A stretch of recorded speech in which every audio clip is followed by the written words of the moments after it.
Hello guys, good morning, welcome back to my channel. কেমন আছো সবাই? আশা করছি ভালো আছো, আর আমিও মোটামুটি ভালোই আছি। দেখতে পাচ্ছ ব্যাকগ্রাউন্ডটা, ইয়েস এটা দিদির বাড়ি। আমি দিদির বাড়িতে এসেছি, আর ওর কিছু বাড়িতে কাজ ছিল, মানে আজকে ইদু পুজোর বিসর্জন, যা যা রিচুয়ালস থাকে সেগুলোর জন্য এসেছি। ও একা একা পারে না, এখন একটু শরীরটা খারাপ আছে, কিছু প্রবলেমস আছে, সেগুলো পরে শেয়ার করব। তো সেজন্য এসেছি সকালবেলা উঠে, ভোরবেলা উঠে এখন স্নান সব কিছু হয়ে গেছে, মাথা টাথা ঘষে নিয়েছি, স্নান করে নিয়েছি। এখন পুজোর কাটাকাটি, সব ফলমূল এসব কাটাকাটি হবে, তারপরে মন্ত্র পড়া হবে, তারপরে যা যা হবে চলো দেখাই তোমাদেরকে কী কী হচ্ছে। আর তোমাদের কাদের কাদের বাড়িতে ইদু পুজো হয়, কারা কারা আজকে এই কাজটা করছো আমাকে অবশ্যই জানিও কমেন্টে। আর অভিস্মিতা এখনও ঘুমাচ্ছে, এখানে আমার জামাইবউ ঘুমাচ্ছে, আর এই যে অভিও ঘুমাচ্ছে। স্বামী লাভ করি যেন হই সুর ভাগিনী, ইতু বলে তাই হবে সোনরে বাছুরি। বর পেয়ে দুই বোনে আনন্দিত হইল, রাজার বাড়িতে আরো কিছুদিন গেল। একদিন ছাড়ি তারা রাজার আলয়, পিতার সন্ধান লাগি পদবাহী যায়।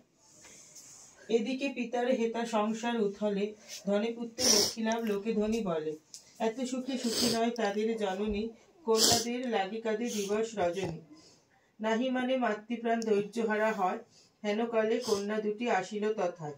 তাদের দেখিয়া পিতামাতা খুশি হলো, মাতা এসে দুই কন্যা বুকে তুলে নিল। কন্যাদ্বয় বলে মাগো ইতুর বরেতে, সব দুঃখ দূরে গেছে রয়েছে সুখেতে। কার্তিক সংক্রান্তি হতে প্রতি রবিবার, ইতু পূজা করো মাগো এই ব্রত সার।